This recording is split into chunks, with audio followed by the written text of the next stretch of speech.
tanga tisingasarudzi kuti ndewe kupi nokuti i project inobatsira munhu wese uye mombe aiti zvepolitics mombe aizivi ZANUPF mombe aindi ku MDC ingombe saka ine kodzero dzayo dzokudhibha saka takatenderana kuti tiite basa iri community kauya tikaita basa then pane vakazouya pana vebato reZANUPF vachibvunza kuti ndiani waita apa saka mazita avo anoti togarepi ndava then pana gumireshe kwangwa wefasi then koti gomba candidate yeZANUPF kuma MPs anonzi akadhiraivha akasvika pana achiona zvanga zvichiitika pacherwa soon after vachingobva apa the following day takatonzwa kuti patochekwa saka zvakatibata sevagari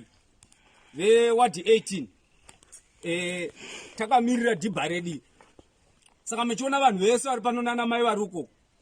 varwadziwa pakazara nezuro vanhu akangoswera vari pano varwadziwa nechiitiko ichochi.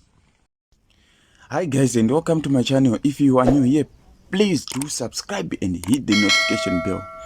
Guys, pa ino channel tinokupa ma updates akasiyana siyana mungawa muri mu Zimbabwe, ku America, Jamaica,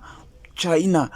even South Africa guys tinokupa ma updates. So ndokumbira subscribe guys. Ndokumbira subscribe ndokumbira support yenyu guys. So pa ino channel tinokupa zvakangowanda plus mangoma guys pa Jungle Studio ka guys. So msakangane ku subscribe, msakangane ku like ma video edu tinoposta guys. Ndimunoita kuti zviite, ndimunoita kuti channel iende mberi, ndimunoita kuti channel isvike peitori papo guys. So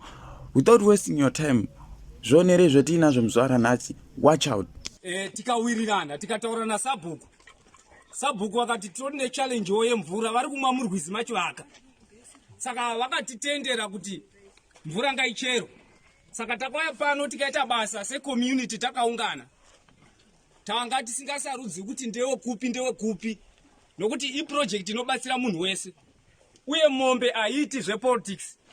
mombe aizivi ZANUPF mombe aindi ku MDC ingombe saka ine kodzero dzayo dzokudhibha saka takatenderana kuti tiite basa iri community kauya tikaita basa then pane vakazouya pana vebato reZANUPF vachibvunza kuti ndiani waita apa saka mazita avo anoti togarepi ndava then pana gumireshe kwangwa wefasi then koti gomba candidate yeZANUPF kuma MPs anonzi akadhiraivha akasvika pana achiona zvanga zvichiitika pacherwa soon after vachingobva apa the following day takatonzwa kuti patochekwa saka zvakatibata sevagari ward 18 takamirira dhibha redu saka mechiona vanhu vese vari pano nana mai vari uko varwadziwa pakazara nezuro vanhu akangoswera vari pano varwadziwa nechiitiko ichochi saka tanga tombotaura nevamwe vacho vauya panapa kuti this is not politics kana dzikadai so saka tarwadziwa sevagari vemu 18 dhibha iri rinobata almost 3 wards kuseri kwegomoko iward 21 inodhibhisa pano pamhira pazvichienda uko kundosvika kukliniki pane chirorwe vanodhibha pano apa kuenda pane barwe vanodhibha pano mutsinzwa yechinosvika